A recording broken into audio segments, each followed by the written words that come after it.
our startup. We need to change that. It's speaking of the section. I suppose if they Well, Oh, go for it. I got called by Karen for an advisory council, and the day before, well, Thursday morning, we supposed to have it Thursday afternoon. She said only 2 people can come, so and I canceled. And I said, well, let me tell you this. Okay. Let's get started. 7 on our computer. I was hoping she'd be surprised. Okay, it's 7 o'clock. I think we're going to go ahead and call the meeting to order with 7 board members present. Start out with item number 1. Roll call, we've just done that. Item number 2, approval of agenda. Move to approve. Second. It's been moved by Dennis, seconded by Susan, that we approve the agenda. Is there any further discussion? If not, all those in favor, please raise your right hand. Opposed, same sign. Motion carries 7-0. Moving on to item number 3, approval of consent agenda. So moved. Second. It's been moved by Brian, seconded by Marge, that we approve the consent agenda for the month of November. Is there any further discussion? If not, all those in favor, please raise your right hand. Opposed, same sign. Motion carries 7-0. Next item is item 4, receive comments from the public. We do have 3 people signed up to speak tonight. I know there's a lot of people here probably for this section, the public comment, and I'm going to remind everyone that under the board rules, we will limit your comments to 5 minutes. Also, we cannot talk about identifiable students or personnel. And just as to let everyone who's here in attendance tonight, I know a lot of you are here about a personnel issue at the Eugene Fields grade school. That will not be decided tonight. The board, by state law, by policy, cannot discuss personnel issues in a public forum. That'll be handled internally by the school district according to our policies and procedures. There will be no decision made tonight. However, I can speak on behalf of myself that I have received numerous emails and phone calls from patrons, from families of Eugene Fields Elementary School. I'm sure that my other fellow board members have received the same. We have read them. Thank you all for sending those to us. Thank you for taking the time to be here tonight. We are listening to and appreciate it, but in a public meeting like this, we are restricted on what we can and can't do. So, and there will be no decision that you will hear tonight in this boardroom about any personnel decisions. So I just want to let you know that to start out with. The first person I have on the public comment agenda is Tim, is it Caitlin or Cotlin? Catlin. If you'd please approach the microphone, sir. You have 5 minutes. I'll make it brief. We all know the situation at Eugene Field without mentioning any names, but it appears that the opportunity for education for students is greatly being hampered by disciplinary problems when kids are allowed to throw fits and completely disrupt class for 20 to 30 minutes at a time. I don't see how that's in the best interest of a student that's having a bad day with behavioral issues, or in the best interest of the students in the school to have to sit there and watch teachers just stand there and watch a child run out of control. I don't know, is there not a program for students such as this, that they have a place where they can go and get some one-on-one? I know the concept of trying to mainstream them, thinking this is a better for them, but honestly, it appears in the situation it's not better for them. It's certainly not better for the other students. And as far as children out of control, if a teacher is afraid for their job to stand up and take control of a situation that is perhaps life-threatening, the teachers are just going to stand there and allow chaos to consume the schools. And parents are going to absolutely lose faith in the public education system that a handful of students with behavioral issues are just running wild. And it really needs to be addressed on exactly what's going to go on, because students starting out at kindergarten level need to have respect for their teachers. And obviously the situation that's going on in that school indicates that several of them do not have any respect for any type of authority, and the rest of the education for the students is dramatically being curtailed. And as far as, again, for the faculty, they need to know that they have the backing of the school board to step in a threatening situation and take control, and not be in fear of their jobs for doing the right thing, because there's not a person here that doesn't think taking control of a out-of-control student, throwing books, climbing on bookcases, threatening to kill people, kill themselves, is not a situation where they're under control. That's all I have to say. Thank you. Thank you very much. The next person I have on the docket is Dick Martin. Docket, I'm going to my client. Board members and school staff. I'm Dick Martin, 148 Megan Lane, and a taxpayer for USD290. I have 4 grandsons, kindergarten through 8th grade. I'm also a youth friend at Garfield for a Garfield 3rd grader and a 4-H woodworking project leader in Reach for the Stars after school program at Garfield, working with 2nd through 5th grade students from all the grade schools. Overall, I think the quality and learning and professionalism of our staff are outstanding. However, I see a challenge with students bullying one another and a student who defies a teacher and disrupts a class by their defiance. The reality is that defiant students steals the privilege of the other students of the opportunity to learn and participate. It appears to me and others that some at Eugene Field and the district staff willingly approved the actions of the defiant student and penalized 85 Eugene Field students and their teacher by denying the teacher and the students the privilege and opportunity to rehearse in a hostile-free environment. By canceling the music program and banning a talented and dedicated teacher from continuing his profession, which is working with children, USD 290 staff and board members have let the entire community down. By approving these actions, what are we teaching our students? Thank you. Thank you very much. The last one I have is Doris Nickham, Trinity Logan, and Chris Logan. I don't know if there's one person speaking on behalf.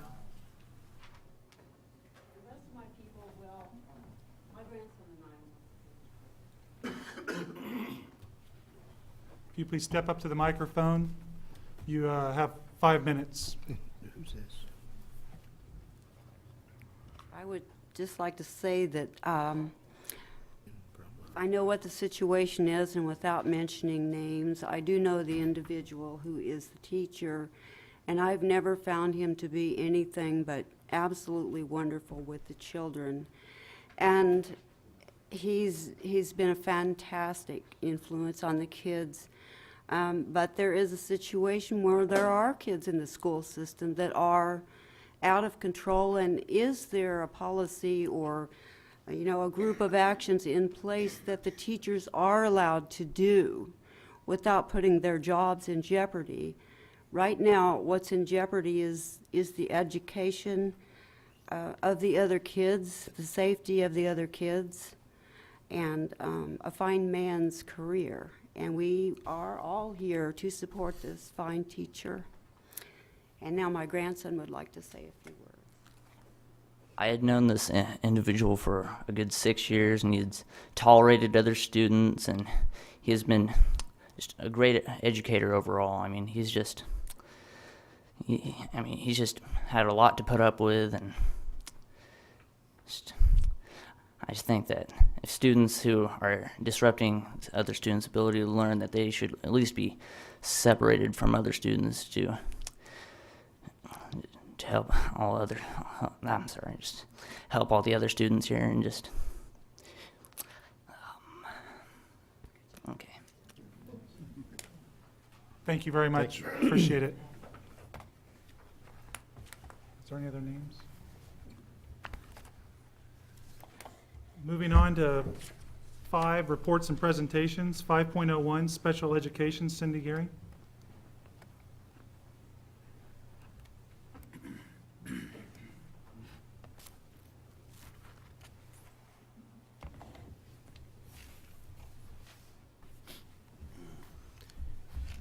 Is Rick here? Johnson, do you see him? I haven't seen him yet. Good evening, ladies and gentlemen. Several weeks ago, I was asked to report to the board about the various programs in the special ed department, and I'd like to begin this evening by talking about our PALS program. PALS stands for the Pathways to Access Learning Skills, and this is our early childhood special education program.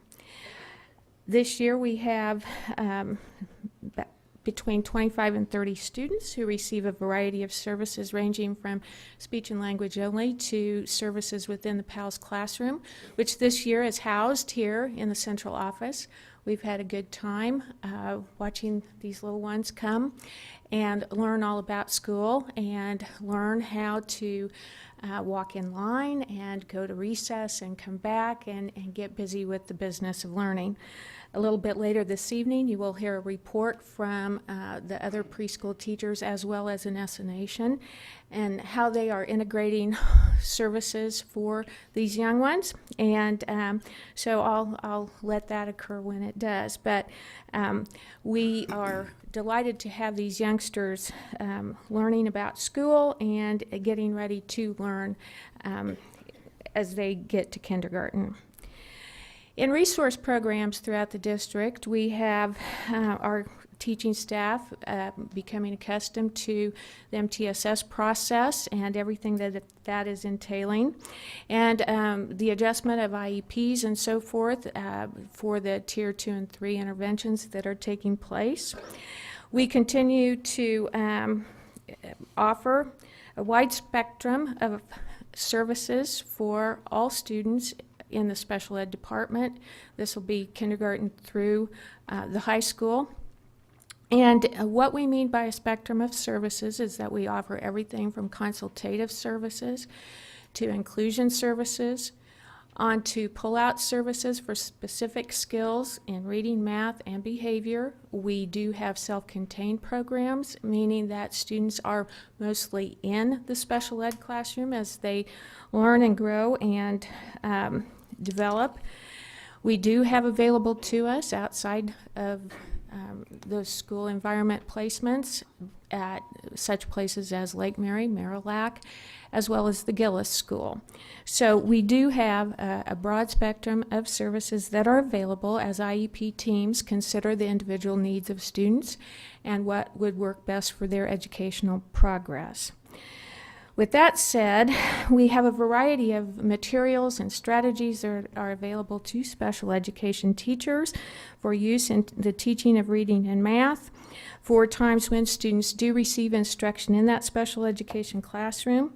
However, it is important that as much as is reasonably possible, we include students in inclusive environments because we know that core instruction with peers helps them to learn and grow. And again, that is determined by that IEP team. It's critical for that academic progress.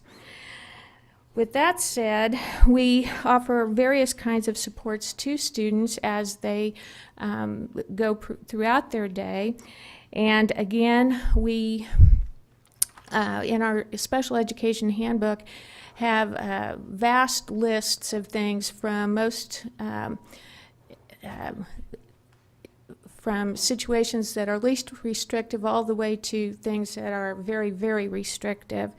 But some of the things that we do to structure and to help students throughout their day have to do with visuals, such as visual schedules, cues, signals, mnemonics, graphic organizers. We help them with organizational structures, such as how to use time, planners, visual schedules again. With behavior support, we work on teaching replacement behaviors for behaviors that we do not want to see in classrooms and at school. We provide reinforcement schedules as well as redirect, self-monitoring and self-regulation, and social skills training. With academic support, we provide all sorts of structures for helping kids learn to write effectively, and we work on problem-solving strategies and reading strategies. With all of that said, we have a regular standing meeting every single week in the special ed department here at the district office, where specific situations come to us and we brainstorm, we strategize, and we are continuously looking at situations and trying to help come up with ideas and solutions that will benefit students and help them to make progress every day. With that said, we always have the concern about state assessments, and no one's satisfied with how students with disabilities are scoring on state assessments. Again, that core instruction is critical to their success on those tests, but also we need to be every bit as much concerned about the progress that they're making on their IEP goals and objectives. And so those individualized strands that come through there. So while, yes, we need to continue to work and to make sure that our students are being as successful as possible in core curriculum, we also need to make sure that they're being successful on their own individualized education plans. Through all of this, I would say that we provide a lot of training, and yet I don't think there's ever enough training. And so we look at opportunities to provide that. One of the things that has happened this year with the addition of Nicole Hitchcock to our staff is an opportunity to provide more individualized training concerning individualized issues, and that has been helpful for the most part. And so, along with the strategizing that we do, as well as providing supports through Nicole, we have begun to take behavior plans, which we've had in the past, but we are really working on making those doable, reasonable, and making sure that we are providing the observations and the data feedback that make them appropriate behavior plans for specific students. They're always works in progress, and they need occasional refinement. There is no question about that. With that said, though, we do continuously look at those, and our goal is to build capacity in our district in responding to situations, keeping safety and appropriateness uppermost in everyone's minds. To kind of close out this section of my discussion, I'd like to say that as it pertains to assessment decisions, we are working always on making sure students are taking appropriate tests, but also that we are working to make sure that we get that communicated appropriately to the various parties. My final section this evening has to do with the whole transition to life after school. Part of the reason we need to talk about that is because, again, our graduation rate and our dropout rate for students with disabilities are not at all what we want them to be, and we want students with disabilities to do more in participating in their own educational process. With that said, we hired Kathy Fitzgerald as our transition coordinator, and she has come to us and has done a remarkable amount of research in the last 12 weeks on the various kinds of assessment tools and the various activities that go along with that to help students explore career opportunities, because it is our thinking, and it is the thinking of many educators, that as long as students have goals that are reasonable and attainable, and you keep that out there in front of them, that they will make progress through high school and ultimately graduate. We want all of our students to be able to articulate their goals for themselves, and we are working towards the goal of student-led IEPs at the secondary level, which I think will help in that endeavor. One of the things that we implemented this fall is the Soaring to New Heights program. This is a program that we have in conjunction with KU. And as long as we're allowing KU to take data, we have to make sure that only juniors are enrolled in this program. And that's been a good place to start because, again, we needed the professional development and the tools and so forth to make this effective for our students. What I can tell you is after 12 weeks of a lot of learning, and at the beginning of this process, most of the students not being able to articulate a goal for the future, when asked last week by a visitor what their goals for the future were, every single one of those students was able to articulate a goal and to give some feedback about how they were going to get there. And so just in 12 weeks, that's made a big difference. And we are very pleased with how that is progressing. So, last but not least, I'd like to say that one of the big things that we want to work with all of our students on is becoming more independent, more self-aware, more self-regulatory. And sometimes in that endeavor, they are given a little bit too much independence, and we need to pull back and remember that that needs to be individualized to meet the needs of the students. And so if at any time we feel that we are not providing appropriate monitoring and so forth, we take a hard look at that and adjust. Projects on the horizon are including exploration of cool things like digital text and iPods and iPads and how that can be used with communication systems and reading. We also want to ensure that the special education staff are included in all trainings that involve the Common Core and any new testing requirements that are going to come along. That concludes my report. Anybody have any questions? Yeah. One of the first things I wanted to get you to do for us, since you've got an audience here, is explain what the differences between the Lake Mary Center and the Gillis School and the Marillac School are, just so on a very superficial level, so we know the differences between those. Okay. The Marillac Day program is one that it can be a day program, it can be a residential program. It is specifically designed for students with issues that might be of psychological nature, behavior in nature. IEP teams would determine whether or not a student would attend that kind of environment and would determine the appropriateness of that placement. The Gillis School is also an environment for students with similar kinds of issues. They're structured just a little bit differently, and they focus a lot on how that academic portion can relate back to the behavioral portion, whereas the Marillac program is more therapeutic in nature. That's not to say Gillis doesn't have therapy involved, but they do focus a lot on the academics and weaving that all back together. With both programs, these are not permanent placements. These are placements for a period of time as determined again by the IEP team.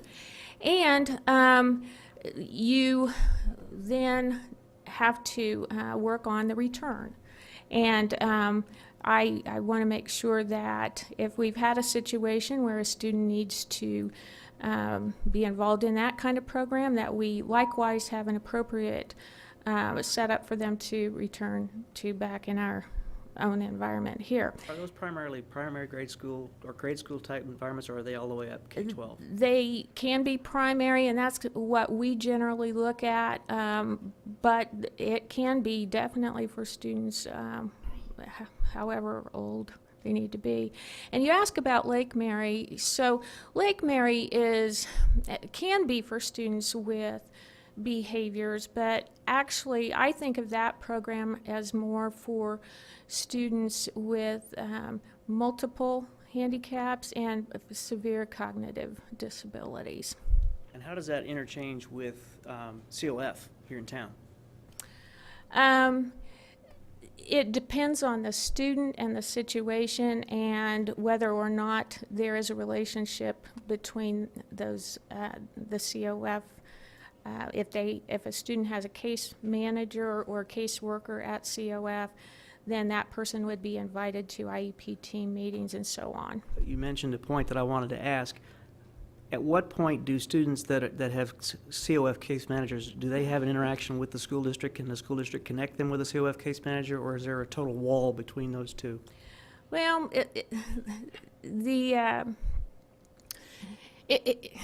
that's a complicated answer.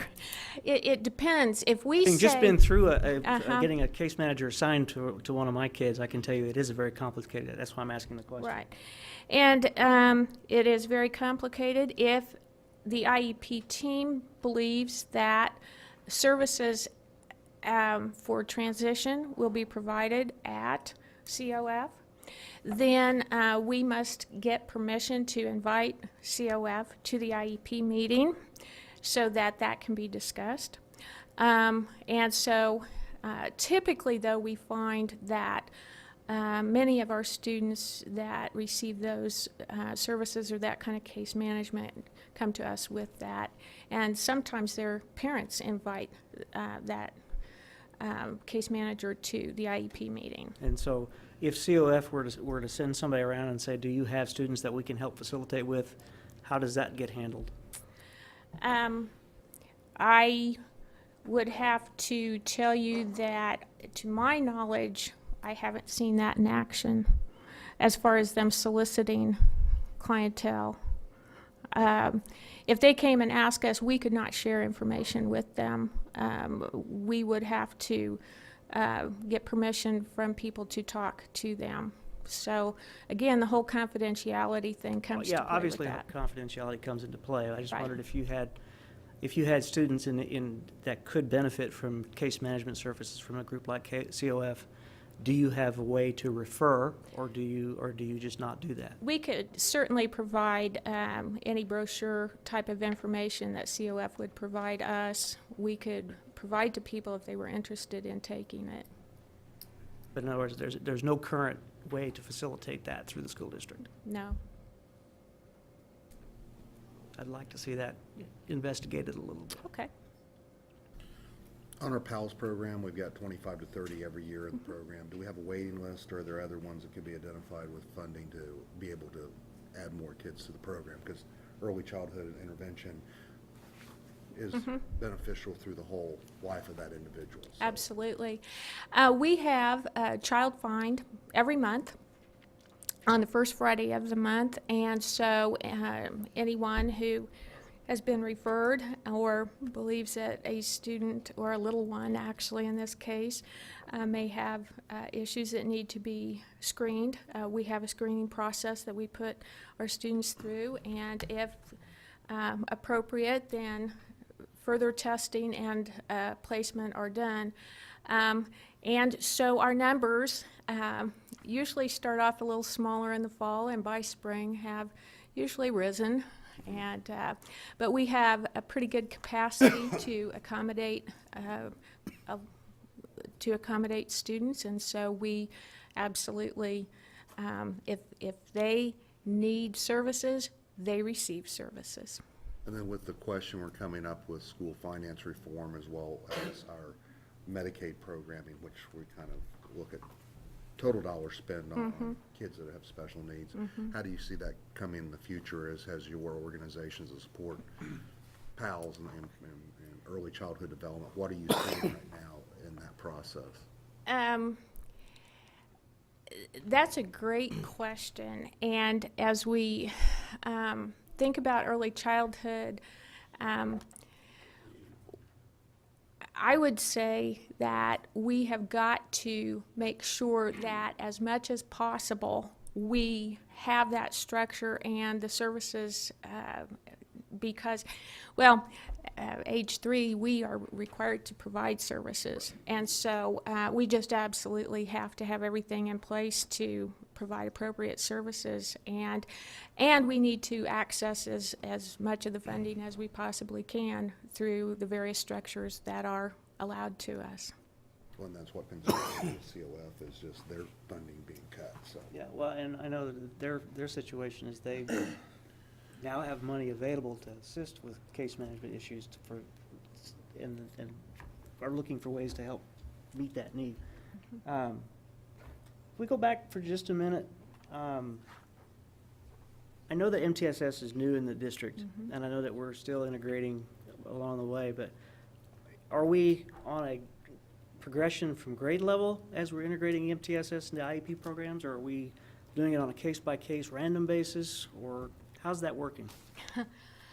Well, it's being integrated kind of all at the same time. And what we are doing is having our school psychologists take very careful looks at making sure that the services that we say are going to be delivered on each and every IEP are in fact being delivered, and that it may occur in a tier 3 intervention as opposed to maybe a pull-out, but that's all being integrated like right now all together as part of the whole implementation process.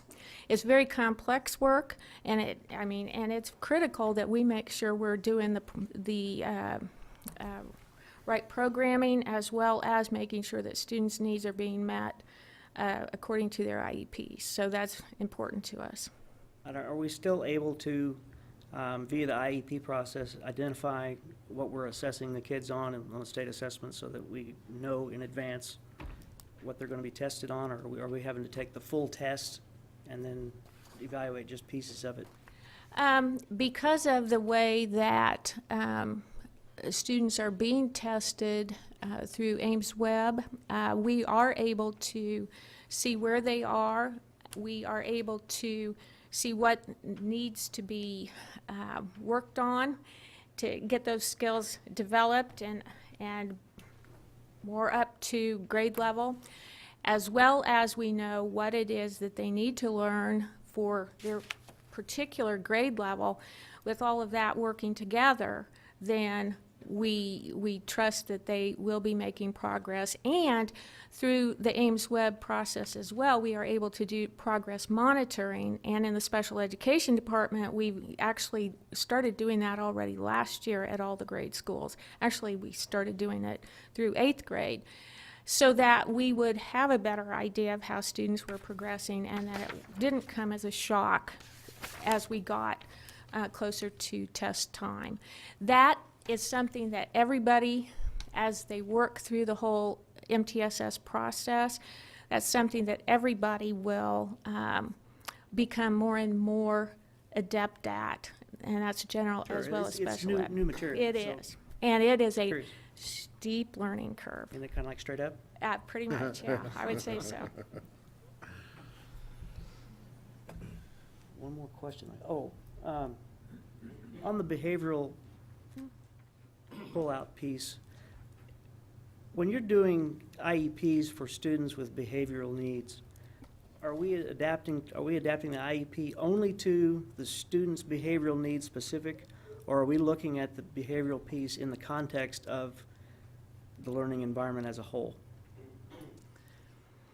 And can you even state those in IEP goals of how it's to be handled in a contextual basis?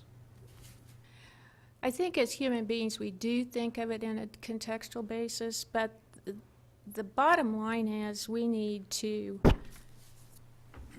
understand what the needs of the student, the individual student are. We need to figure out how to address those needs, and then we need to do that work.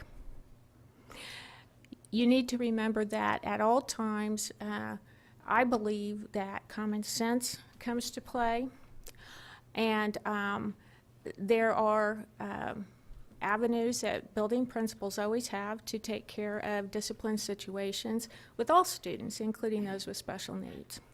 The IEP provides additional protections as far as the manifestation hearing that would occur at the 10-day after suspension mark, and the behavior analysis that you must do if you decide that that is appropriate. But the point is that we need to meet the needs of individual students as it pertains to their IEP. Corollary to that, are you able to muster enough staff to make sure that the kids that require constant para support or constant supervision have that level of structure and support?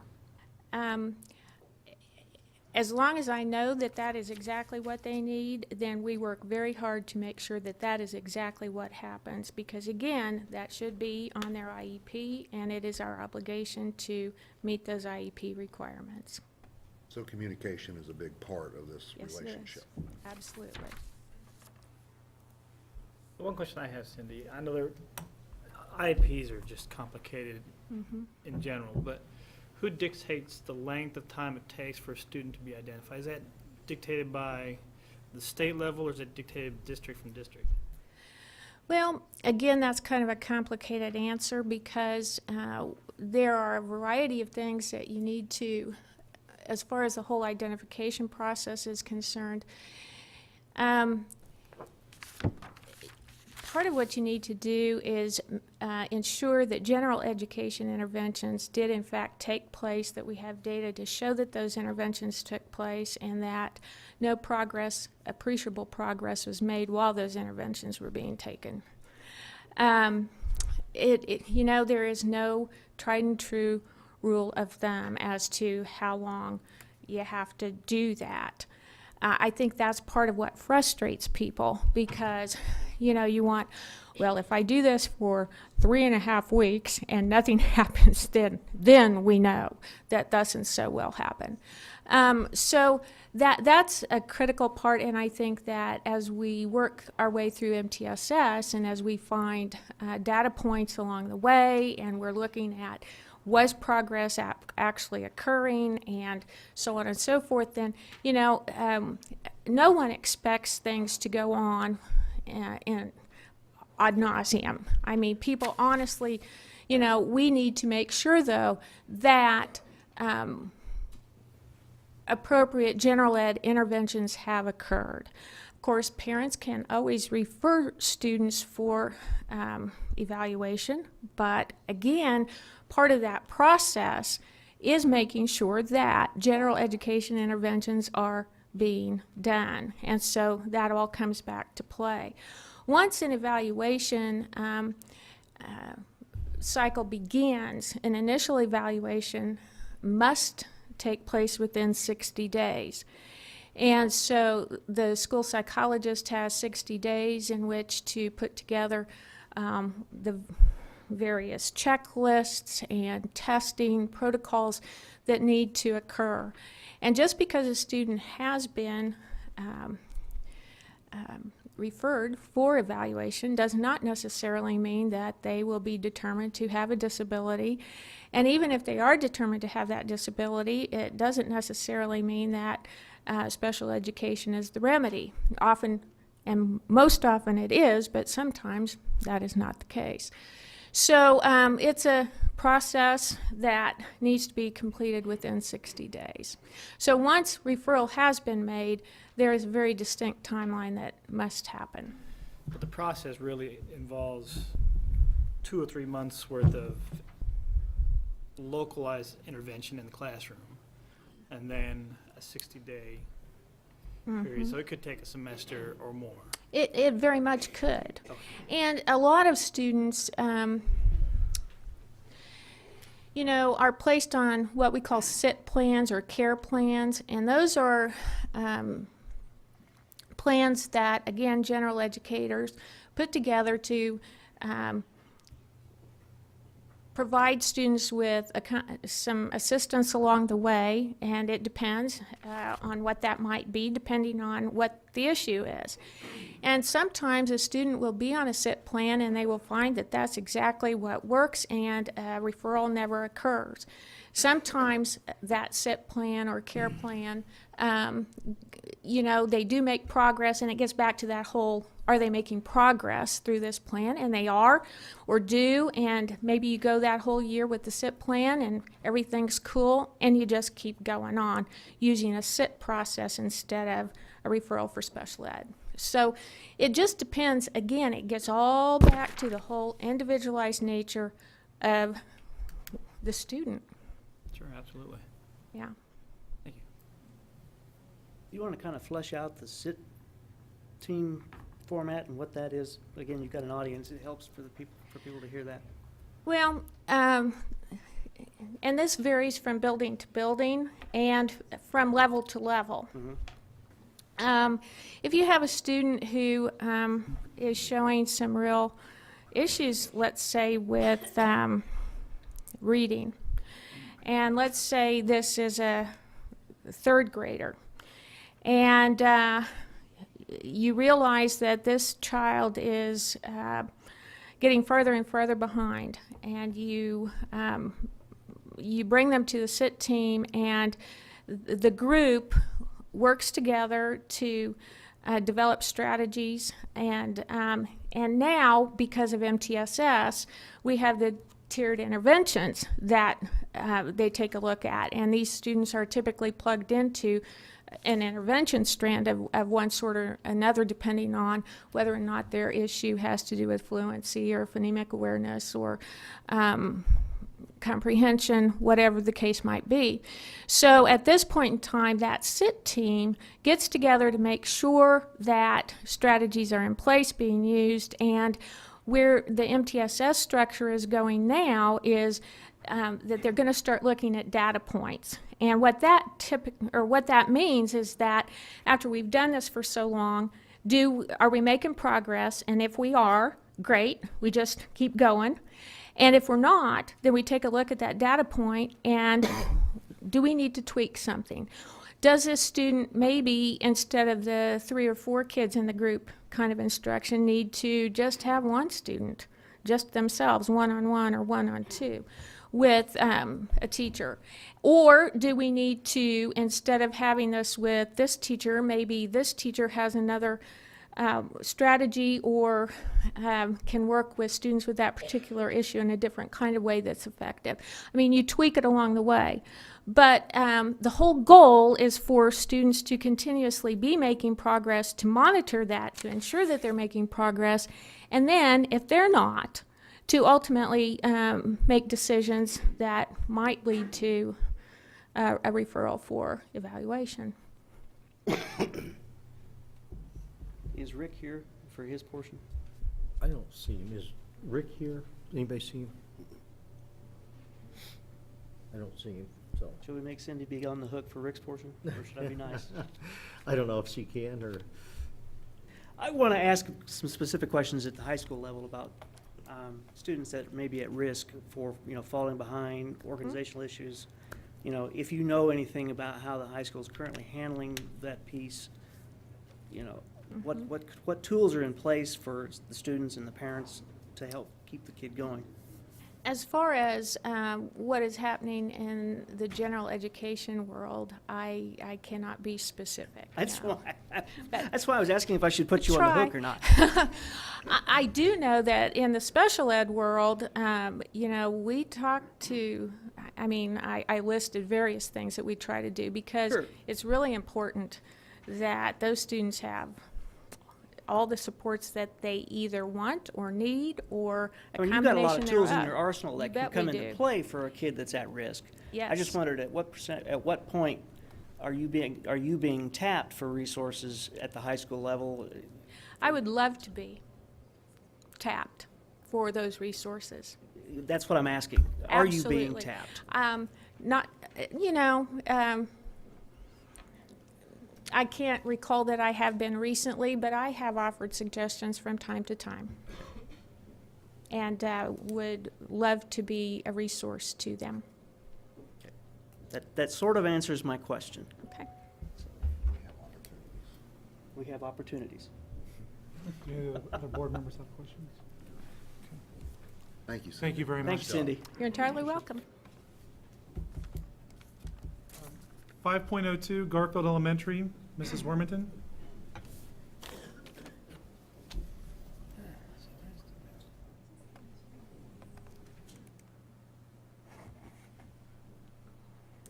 Good evening. Well, mine is very quick in that it's in a top 10 reasons that you would see learning at Garfield. So we have some top 10 reasons going on. There's a lot of learning going on. First of all, number 10, Ottawa University students can be seen at Garfield in various roles.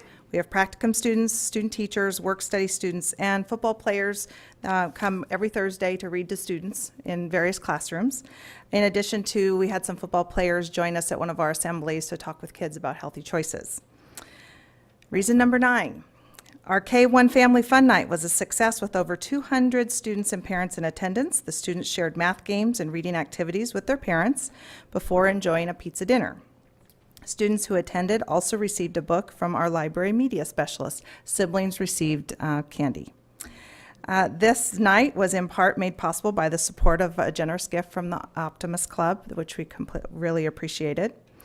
Reason number 8, this Thursday evening, our 4th and 5th graders will be showcasing their talents in a music program.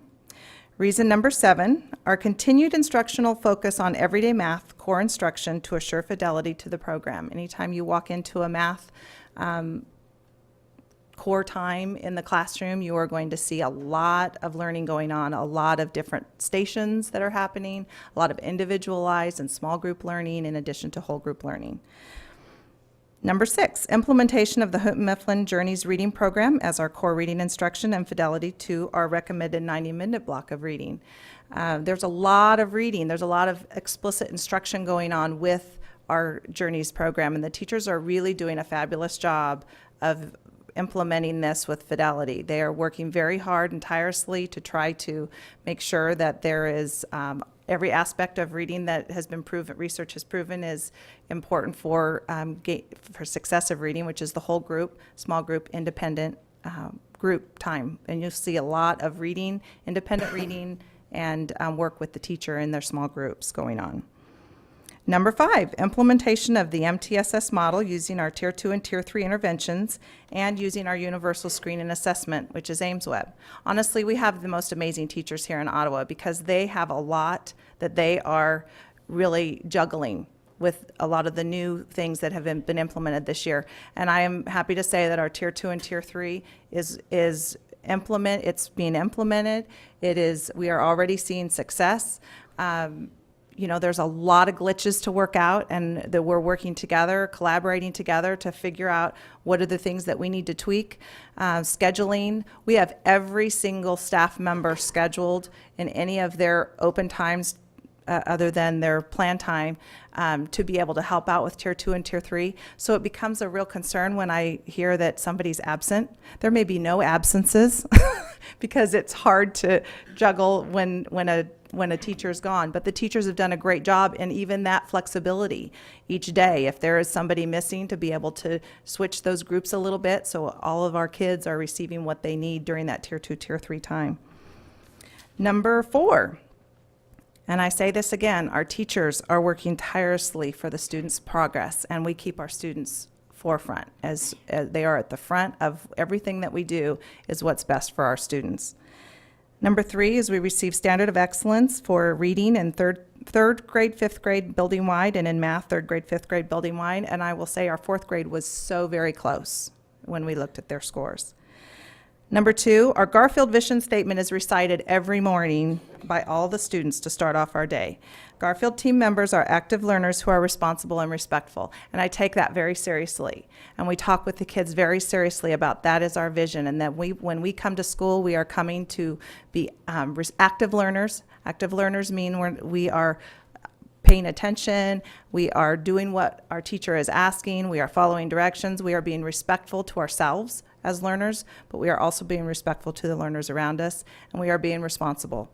Their job when they come to school is to learn and to do the best that they can each day. So we start our day off with that. And then finally, our number 1 reason that you will see learning at Garfield is we are newly a bucket filler school. And what this is there's research, a gentleman, and his name escapes me, who wrote a book, How to Fill a Bucket. And essentially what this is that it was written for adults, but they've also made a book for children. And it's a concept that we all carry a bucket around with us. It's an invisible bucket. Every interaction we have with somebody is either positive or negative. If it's a positive interaction, you are going to fill a bucket. If it is a negative interaction, you are dipping out of somebody's bucket. And we are working really hard to recognize those kids who are being bucket fillers. So all the staff members have just little shapes, stars, hearts, And as they see kids who are doing things that are filling someone's bucket, and that can be anywhere from a simple act of kindness to something extraordinary that they are recognized for. They get to put their name, their teacher's name on this little shape. They get to bring it down to the office, put it in a bucket, which that in itself is very exciting for them. At each week, we look at all of those, and a class gets this beautiful bucket that is very fun, that they get to have in their class for the week until we present the next one, and we present that in front of the whole school. So it's really a way that we are trying to focus on those positive behaviors that are happening, to be able to give those kids the recognition who are being respectful, who are being responsible, to try to spread that throughout our school. So there are a lot of great things going on at Garfield. I'm very proud of our students. I'm very proud of our staff. We've had a great start to the year. Good. Anybody have any questions for Mrs. Wormington? I do. You talked about the independent part, the small group, large group, independent part. Where does reading recovery come in there? Well, reading recovery was intended to be an intervention program. So at this point, our Tier 2 would be taking the place of that intervention program. One-on-one? The Tier 2 is small group. Okay, so we do not have any one-on-one. It would depend on the group. That is, generally there's at least 2 kids in a group. The one-on-one you may find if it is an IEP student who has a pullout, but the independent work may be done through the classroom when they are doing reteaching. The teacher may very often pull a child up one-on-one and do some work with them with the specific skill that they may be missing. Okay. I have another question that's not one of your 10. I feel the pickup is better, pickup of students. What is your plan for the bad weather? These kids are standing out there for a long period of time. What is the plan for bad weather? Well, actually, they get through fairly quickly. If it's rainy, they tend to stand underneath the awning, and people will have to be patient to be able to wait. We're not going to make the kids stand out in the rain. So there's the 2 awnings that they are able to stand underneath. And in poor weather, we just have to encourage our parents to be patient, continue to follow the process, to not start parking in various places, and we will get the kids out as quickly as possible. It's not real quick. If you're one of the cars, it's not quick. Once the dismissal happens? Yes, it is not quick. I've read half of a book, sitting there waiting. For which side, K2 or the 3-5? 3-5. Well, any time that I've been out there, so I will need to be out there when you happen to be waiting there and see what the time is. Generally, once the kids are let out, what happens is sometimes there are teachers who maybe don't come out right away, and they're waiting for those kids. Those front cars may be waiting for 1 or 2 of those kids that may be coming out. Well, I hope it gets better, because we get below 0 weather, it's going to be really rough for those kids. Well, we won't make them stand outside. We will and again, you may see an increase in time just because we don't want to make them stand way out on the sidewalk where they are now. Okay. Any other members have questions for Ms. Wormington? Thank you very Okay, much. thank you. 5.03, Early Childhood Report, Stella Tharp, Anessa Nation, and Riley Rivers.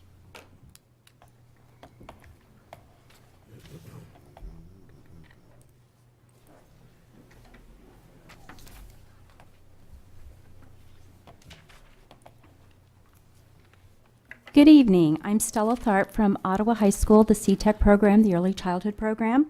Joining me tonight will be Riley Rivers from Stepping Stones and Anessa Nation from PALS program. We have had the opportunity this year to work together to align our curriculums and to also develop an assessment tool. And as we have started to work on these projects, we have established 3 main goals. I'm going to put this down. Number 1, the use of the Journey curriculum and the handwriting curriculum we feel is a positive step for student learning in our district, as between the 3 of us we'll have approximately 7 pre-K students who will be eligible to go into USD290 next year in kindergarten. So they will be having that added incentive of being familiar with those programs. Number 2, to promote dialogue between our kindergarten teachers and our preschool programs concerning the transition from pre-K to kindergarten. Our goal is not only to help our students get ready for kindergarten, but also our parents as they make this change to the elementary level. A secondary goal is also to have a common set of objectives that are understood between the pre-K teachers and the kindergarten teachers as we are working with these students. And finally, our last goal is to join our efforts between our 3 programs to promote early childhood education for students and for parents and for our community. We also would like to thank the board for the ability this year of us having the time to work together in in-service and also to work together with our new curriculums. We thank you. And Briley's going to talk next. I'm Briley Rivers. I am the Stepping Stones teacher, which is the at-risk program out at Lincoln. And I apologize, I didn't bring pictures this time. But what you guys have up there is the, it's called the Kelly 4R. It's the State Department is using this assessment this year as a pilot program to collect data. This is something that they're using through all of the State Department funded 4-year-old programs, which are at risk. And I believe that you guys received a copy of that. And I just want to touch on a couple things as far as the assessment goes. Preschool is a little tough to assess because even times kids know certain things, their address and their letters and things. It's a little different to tell, you know, a teacher out of their natural environment of play. That's so. This is not let me find my page. This is not a comprehensive assessment. It does not reflect all of the skill sets or abilities or knowledge that children need to be successful in school as kindergartners. But what it does measure are a lot of the skills that can predict whether or not a kid is going to be successful. The Kelly 4R is not a curriculum, and we have been, as Stella said, very fortunate this year to have the same curriculum between the 3 of us, something that we don't have to piece together. And then next year we'll have the math component as well with everyday math. We picked up the preschool component of that. So this is a copy of the things that we assess throughout the year. In my program, being the State Department funded, I am required to use this. But it lines up with a lot of the things that Anessa has to do with her IEPs, things like that. And, you know, really whether it says State Department on it or not, there are only so many ways to find out if a kid knows their letters or their colors and that kind of thing. So most early childhood programs have very similar assessment pieces. It just depends on what you name it. So anyway, if you guys have the actual assessment, it is, like I said, a pilot this year. I think they've already extended the deadline a 3rd time for us to get it in. I guess across the state people are having some issues. And so, but if you do have any questions at any point on the assessment, you know, or now, feel free to contact me.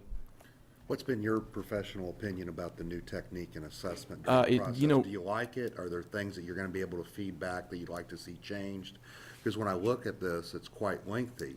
And then the question is, do you have to, as part of your state obligation, to go back and revisit these earlier? If they accomplish it in the first quarter of the year, do you go back at the last? I mean, are they making you look at this? No, and actually, I don't know that I mentioned this or if it's in here. This year, we had to randomly select 10 students. Okay. And they even sent us the formula to randomly select so that everyone selected, you know, people didn't pick their top kids or whatever. And so we, you know, went through that. I have 36 in my morning, you know, 18 in each class. So I had to choose one class and then randomly select 10 of those students. So I don't have to do it on all the kids. And I don't know if that's supposed to change, if it's going to be something that, because this is information that you should know on all your kids. As far as the time that it takes, it takes a long time. A lot of it you can just observe while they're playing and doing their natural things, but some of it you do have to pull them one-on-one, which takes quite a bit of time. That doesn't take as long as entering the data, because you have to fill out the hard copy and then go in on the State Department's website and fill it in again.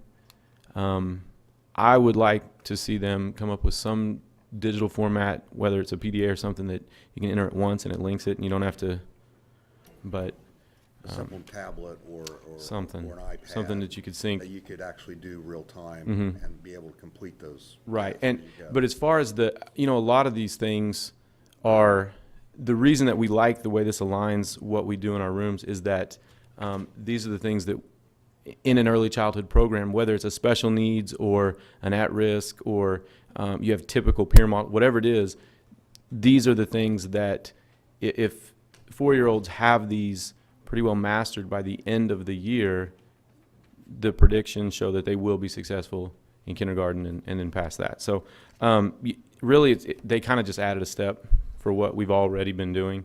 They're just trying to align everybody. And then if some of the physical motor skill techniques, you could identify them to go back to student health for other issues in case there's other Right. problems other than just development. Right. And you had asked if they mastered it initially. Again, a lot of the preschool stuff is just daily observation. Okay. And you can tell, but again, a lot of that stuff can be developmental and all of a sudden it just happens. So yeah, it is one we just kind of observe throughout the year. I'm not sure some of these I could do. And I wanted to touch base real quick on the checklist.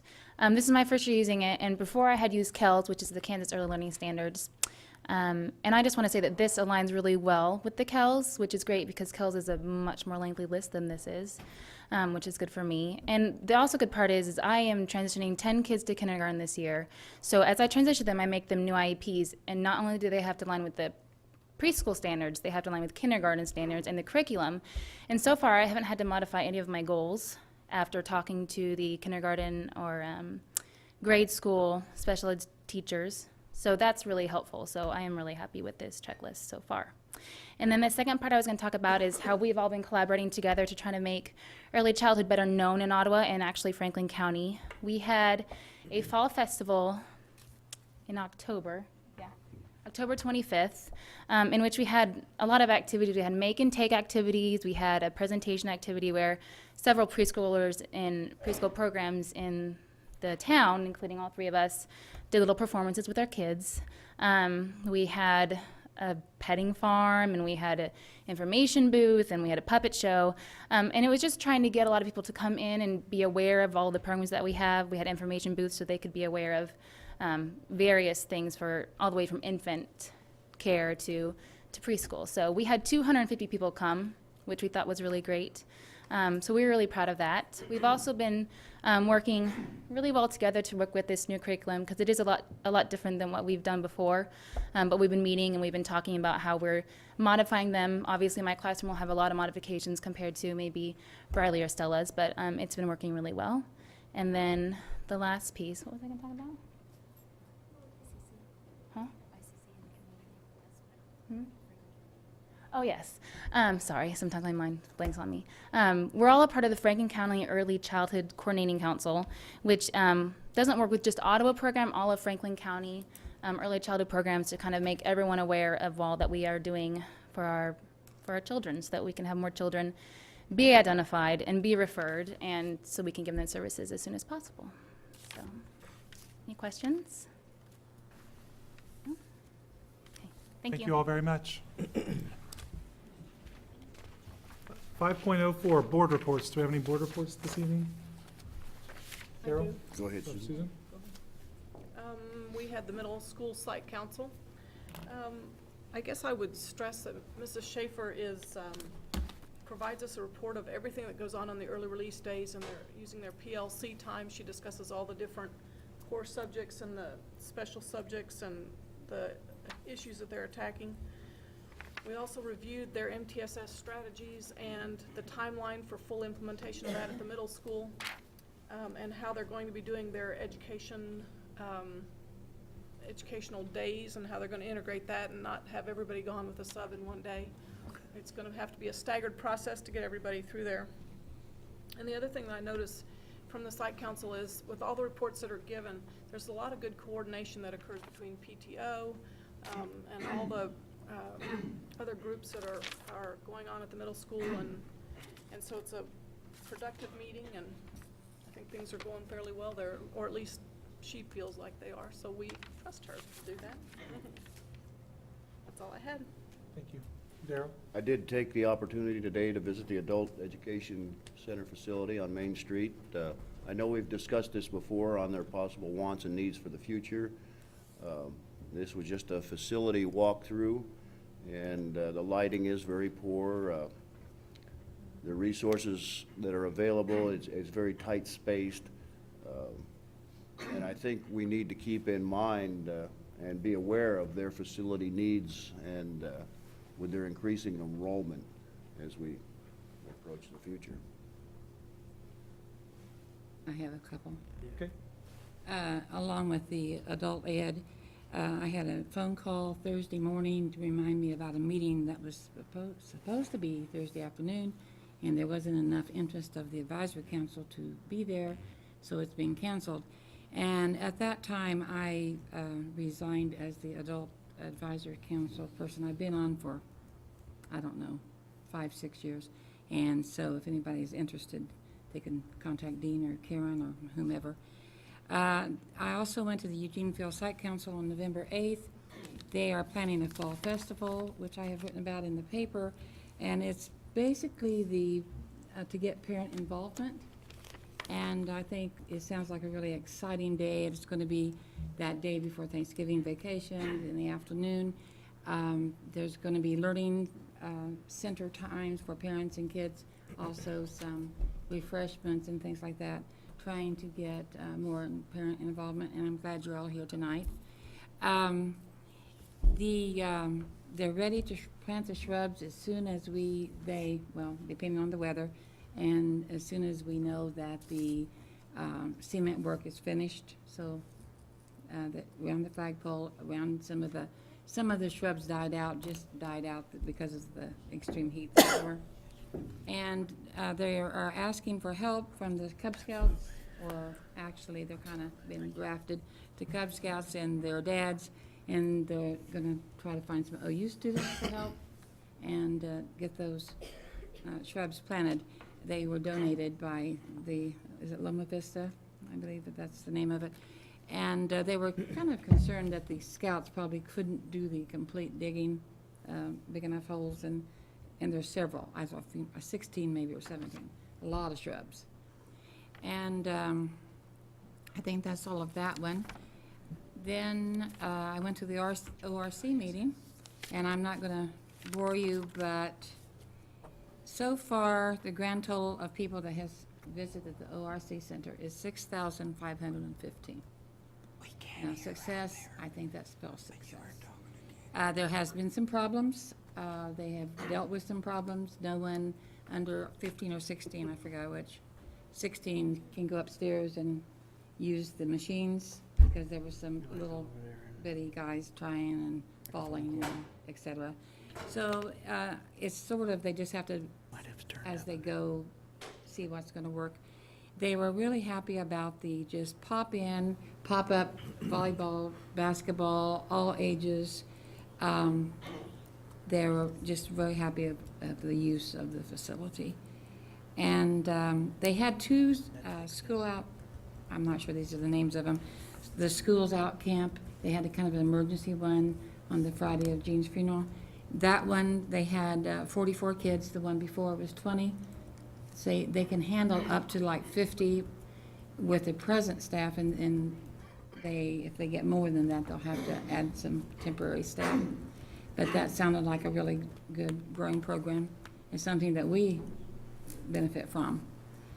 I think that's it.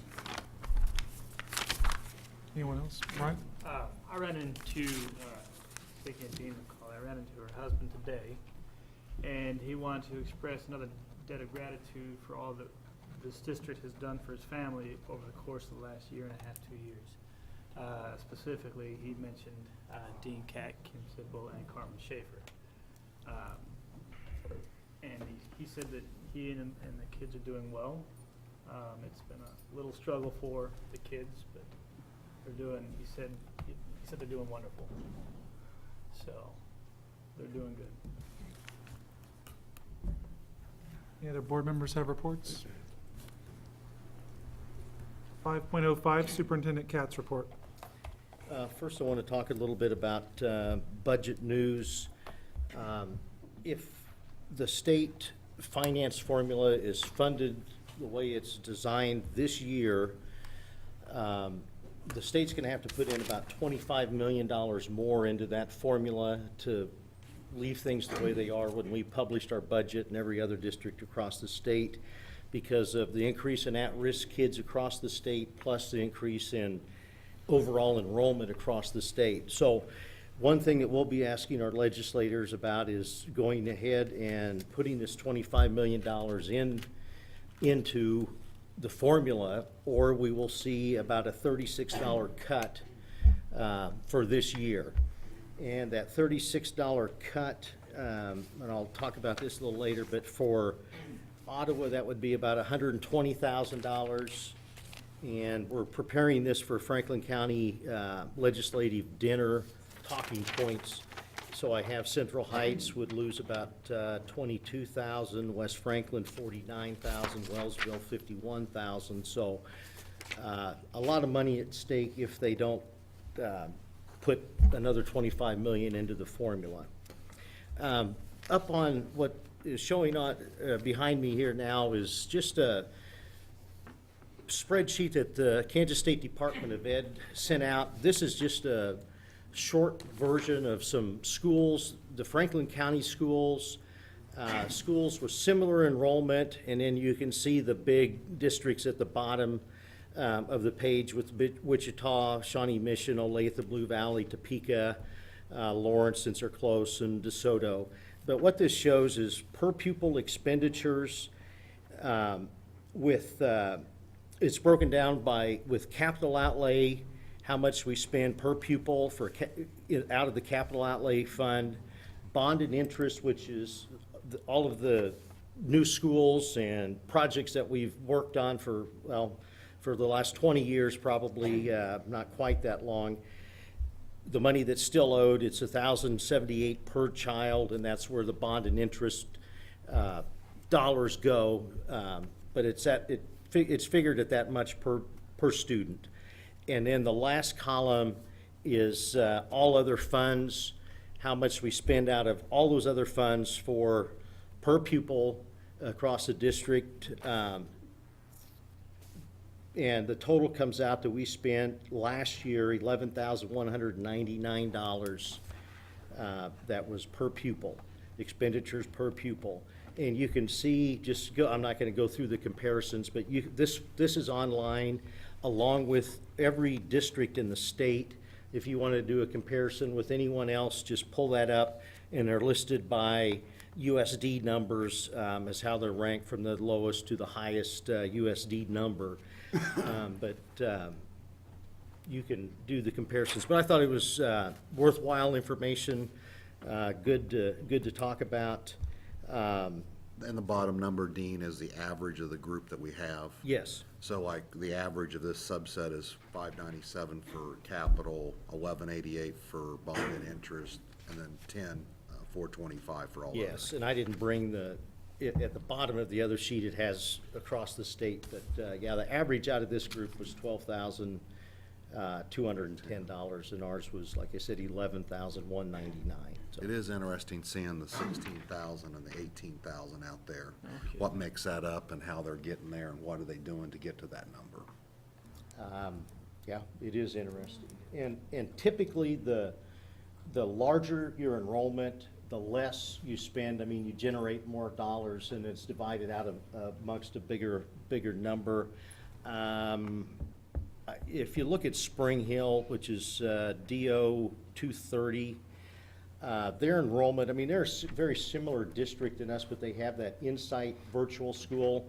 So they have 3,163 students listed. I don't know what they actually have in their K-12 program, but I want to say they probably have close to 1,000 maybe in virtual. But you just look at, Interesting. you look at Seaman versus Leavenworth, you're looking at 18,000 versus 10,000. So it's just fascinating to see there is some uniqueness there until you drill down a little bit more to know why. Yeah. A lot of the bigger numbers have a lot to do with major construction projects. I mean, and I don't think we put Garden City on here, and I don't know what theirs. That would be is an with interesting one to see They just spent, I believe it was $100 million for their project. bond issue. So that would be figured in here, and that is gonna be quite a bit. But, interesting information. The next attachment, and this is on, online too, but it's KASB School Finance Policies. And what it does is compares this year's, I even hate to say proposal, but what the governor's plan, nothing in writing, but these are the things that he had talked about. Concepts is what it says, is a very good term. Governor's concept, what the current law is, and what KASB, which is the School Board Association, their comments and information about the school funding formula. But again, it's several pages, but it does review all of the concepts the governor has thrown out for a new finance formula. Like I said before, I don't think it's going to happen next year at all. It'll still be discussed, but there's just not enough to really know a lot about it because nothing's in writing yet. And even at the State Board of Ed meeting that they presented this, it was the same. There's not enough information for them. And they had a lot of concerns about the equality issues of how a sales tax, county sales tax would be equitable, and if the county didn't approve it, they wouldn't get that money, and there's a lot to it, but that describes that. There is something that I sent out to the staff, and I'll just mention it here, that Terry Lois Gregory, representative from Baldwin, is having, it's a public forum, and Mark Tallman from KASB is going to be there, and Dave Trabert, I believe is how you pronounce his name, from the Kansas Policy Institute, going to be talking about school finance and funding formulas and those things. And that meeting is at Baldwin High School Performing Arts Center, Monday, December 5th at 6:30. And Terry Lois Gregory wanted me to get this information out as much as I could to see if we could get people to attend, but just as a. When, do we need to RSVP or No. do we just show up? Just show up. Okay. In mass. What's In it? mass. Yeah. We need to show up in mass. And then the social media update, we had talked about that, and Ben Wilson, who is the gentleman we're working with on that, met with all the administrators last Thursday and talked about the concept of this and how it would work. It's going to be a long process, but what we're doing right now is developing out of the input that we had. He'll start looking at different policies, and we'll draft something and then bring that to the board and get as much input as we can there. I think what we're looking at is a district-wide page and not go to the buildings yet till we get all this figured out. But it's going to take a while. But the key, like he said, is going to be policies, procedures, expectations on how all that'll work. So it was a good meeting. There's a couple upcoming things. The ECAN lunch or banquet tomorrow night. Was anyone going to attend that? I'm going to attend, but I'm out of town. I'll be out of town. Okay. I have my Okay. hospital board meeting. And then on my calendar, I had put down the city county USD luncheon was going to be Wednesday, but that's actually, we're not having that this month. It's going to be the legislative dinner that we have at Neosho County instead. So, and I think, who did I sign up for? Dennis, Marge, Brandon, David, Brian, Kraus, and myself. Was there anyone else that was going to attend the legislative dinner that city, county, and USD and the other county superintendents are invited, and their boards are also invited? And while we're on that subject, I laid this by, it's a draft of, last year we did talking points. This is pretty similar. I met with the county superintendents, but take a look at this and see if this is in line with what we've been talking about. Like I said, it's very similar to last year, and everything that's mentioned here is what KASB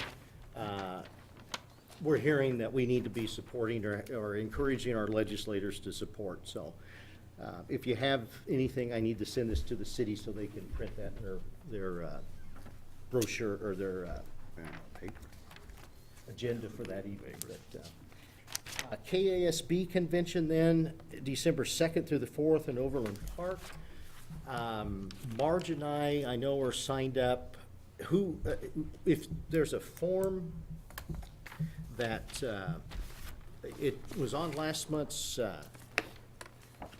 agenda. There are several things that you need to check on what you want to attend. So if you haven't done that, get that to Teresa soon. I got an email from KASB today reminding us that we didn't have very many, and I know we have, not everyone is going to show up or going to be there, but just send that to Teresa or myself, or if you look at this, you don't have to fill this out. If you'd let us know what you want to attend, and we can do it online. But I don't think we had anybody that was going to attend the Friday sessions. If you do, let me know, but and then we'll be there Saturday and Sunday. We'll figure out transportation at the next November meeting and figure out where we'll leave from and those types of things.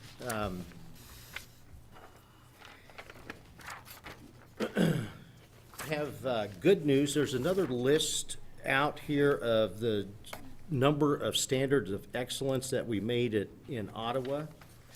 Right now, we have 22. Eisenhower has 4, and they weren't mentioned last time. They weren't on the state site when I pulled off my information. They're there now. 4th grade reading, 5th grade reading, building-wide reading, and 4th grade math, all at Eisenhower. And then there's one still pending. It's not on there yet. I don't know where we stand, but we're appealing that, or Shannon is, for Eugene Field, and that was, I believe, 3rd grade math. Shannon, she was here. But they're looking at, or building wide, I believe, in math, and looking at the criteria to make that. It looks like we did, and it's not listed yet, but hopefully we'll get that on there. That is, let me make sure I went over all my dates here.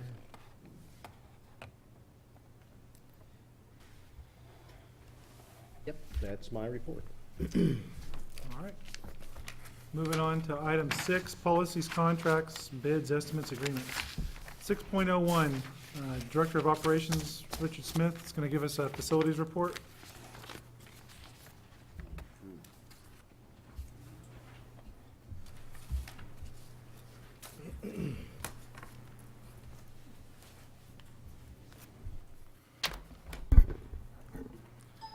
Good evening.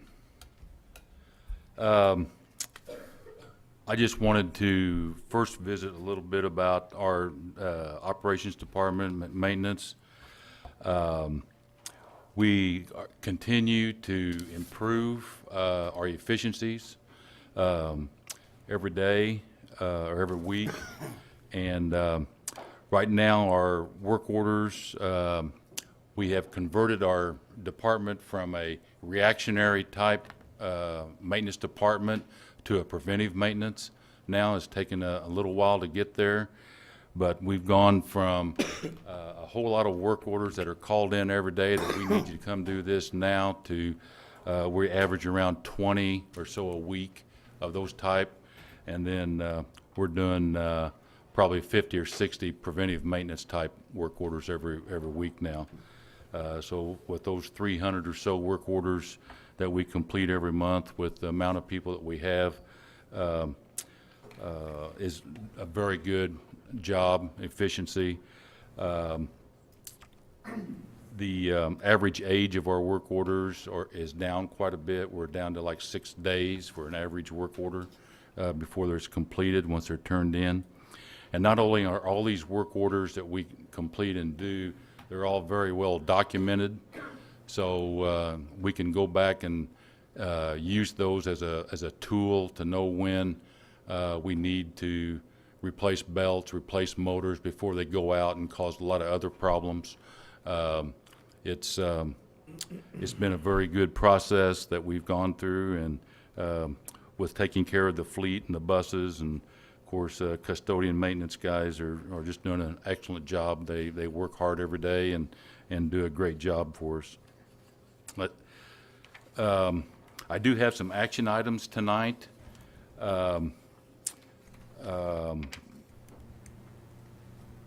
Number one on the agenda, I guess, is the blinds for Eugene Field. We sent that out for solicitation to bid, and we bid it two different ways, one with aluminum blinds and one with a solar roller shade. The reason why we broke it down into 9 rooms and then all the classrooms separately was those were the ones that the principal at Eugene Field felt like that they really needed to have because of the smart boards. So those 9 rooms were bid by Budget Blinds for $14,609, and the from Special Treatments, the 9 rooms was bid at $11,570. So we're recommending tonight that the Special Treatments be approved for the 9 rooms at $11,570. Mr. President, I move that we approve 9 rooms for $11,570 for the 5% roller shades. Second. Okay. It's been moved and seconded on item 6.02 that we approve the bid from Special Shades. Is there any further comment or discussion on that? If not, all those in favor, please raise your right hand. Opposed, same sign. Motion carries 7-0. Okay, thank you. Our next item there is concrete repairs. We did a district-wide look at all the concrete this summer. Was damaged greatly by the dry. We had a lot of heaving, cracking, and then there was some that should have been maybe repaired last year. We put that out for solicitation to bid for those contractors to look at all those. We had those lined out and for each one and marked with paint to bid on. There is one item that is not a repair, and that is the one at the high school. I'm suggesting while we do this concrete throughout the district, I'd like to add a new sidewalk between the cyclone room and the varsity stairway, which is right now in the south parking lot. It runs alongside the south gym there. It's just a grassy area that is now mostly dirt that tracks into our school, and I really feel like that sidewalk would pay great benefits. Not only would the kids be able to have something to walk on there, they would be out of the parking lots. So that particular bid is included in with these figures. Just to separate that out, it was $6,065 for that one new sidewalk. The rest of those are all bad trip areas, basically. So I'm recommending Mages Concrete from here in Ottawa to do that. Mr. Mages is a little bit more money, but he's also going to take care of any, because it's going to be, both contractors were like 60 to 80 days out, So we're looking into winter before we can get this done. Mr. Mages is furnishing freeze protection after the pour, and but other than that, both of them were pretty close.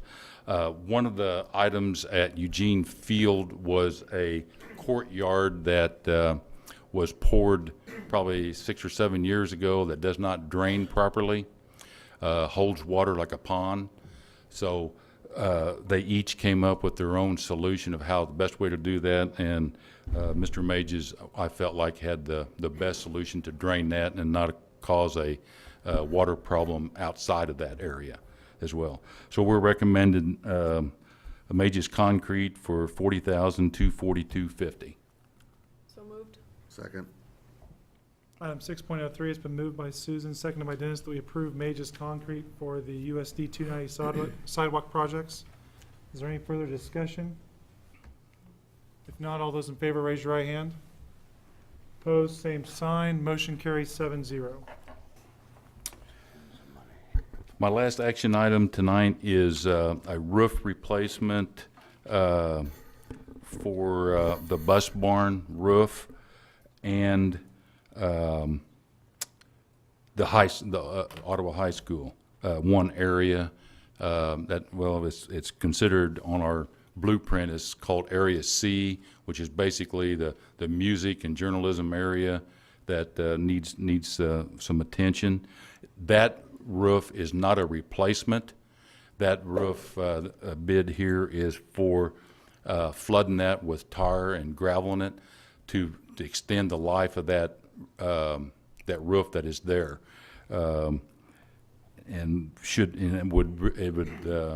We do have a few leaks in that area, so it would greatly it'd be a good deal to do that, of course. But so I put that solicitation out for bid on the bus barn and the high school on October 21st after your approval of our facilities plan.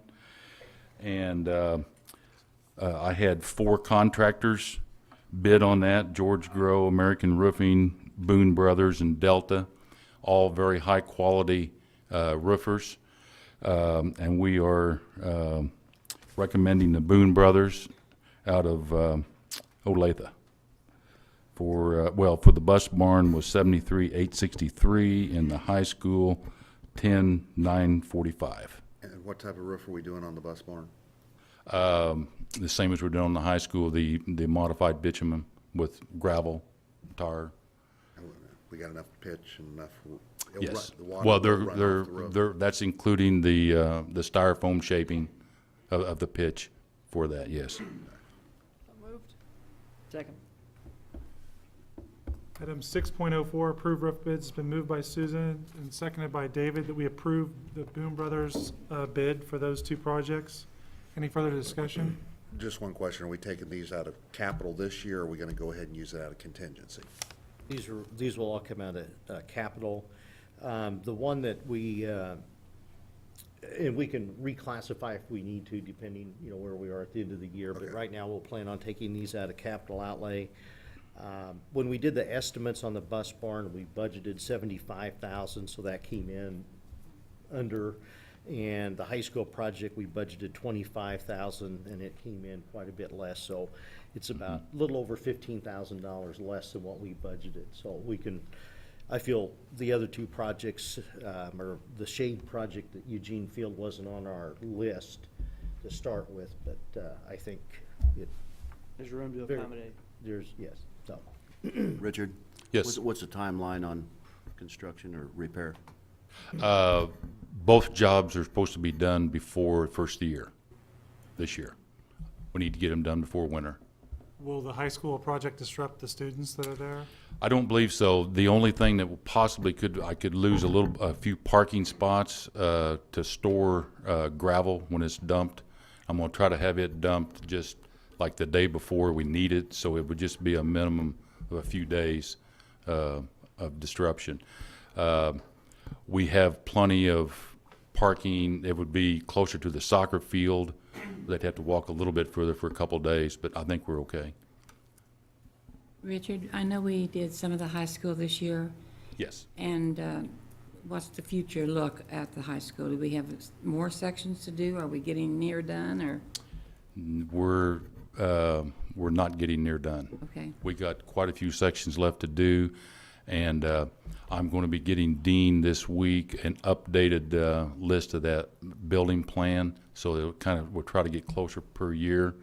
Right now, we've got the high school, probably the next one's not for a couple years, because we're going to try to attack this coming summer. We'd like to finish Eugene Field, and then the following year maybe start the middle school. When we solicit for bids, is it just a general solicitation? And anyone can respond? I mean, and if we had concerns about a certain contractor, could we tell you that? Sure. I would appreciate all that. These 4 contractors here came highly recommended. And I did put out the solicitation to them, so but if you have somebody else you would want me to send it to, I'd be glad to. No, I was concerned about one of those 4, and working as a facility manager over at the hospital. Okay. I've had constant battle, so. With one of these guys? Okay, we need to talk after the meeting then. You're okay with Daniel? Yeah, I'm okay with Daniel. If it had been another way, I would have said, because we can't do it. Okay. Is there any other discussion? If not, all those in favor, please raise your right hand. Opposed, same sign. Motion carries 7-0. Anything else? Anything else for us? Nope. Thank you. Thank you. That gets us to 6.05, approved tire changer as surplus equipment. The high school purchased a new tire machine with Carl Perkins money. That's the federal money that comes through the state. And they have an old tire changer there that we couldn't trade in when that purchase was made. And they're gonna try to sell it. I don't know if it's anything that anyone would buy. If not, they wanna salvage it any way they can. So what we need to do is have your permission tonight to declare that as surplus property, and they will try to sell it first, and if not, scrap it or whatever they need to do to dispose it. Dean, do we need any waiver since it's probably old technology, so there's no liability on us to selling it, or would it be better just to sell it for scrap metal? Probably be better for scrap metal. I'm just looking at the liability, because once you still sell it, I just don't know. Brandon, you can help me Right, on this yeah, one. I that's don't a know good what the idea. liability Okay. passes Especially if you're on. not gonna get much money for it, it's not worth the liability risk. We can do that. I'll tell them to use it as, just scrap, so. So we need a motion? Yes. Yes. Okay, I Declare make the it motion, so we make it surplus equipment, so we can dispose of it. Second. Been moved by Susan, seconded by Brian, that we declare the old tire changer at the high school surplus property so it can be gotten rid of appropriately. Any further discussion? If not, all those in favor, please raise your right hand. Opposed, same sign. Motion carries 7-0. 9 o'clock, okay. Negotiations. Or longer than 9. Huh? Longer than 9, you think? Oh, I don't think we need to go any longer than that. That'd give us. Mr. President, I move that the board go into executive session for the purpose of discussing matters relating to employer and employee negotiations, whether or not in consultation with the representative or the representatives of the body, and the board return to the open meeting at 9 o'clock in this room. The executive session is required to protect the district interest to the confidentiality of this negotiating position and public interest. I'd also like to include Dr. Kraus as well as Mr. Kapp. It's been moved and seconded that we adjourn to executive session for negotiations. Any discussion? If not, all those in favor, please raise your right hand. Opposed, same sign. Motion carries. With time till 9.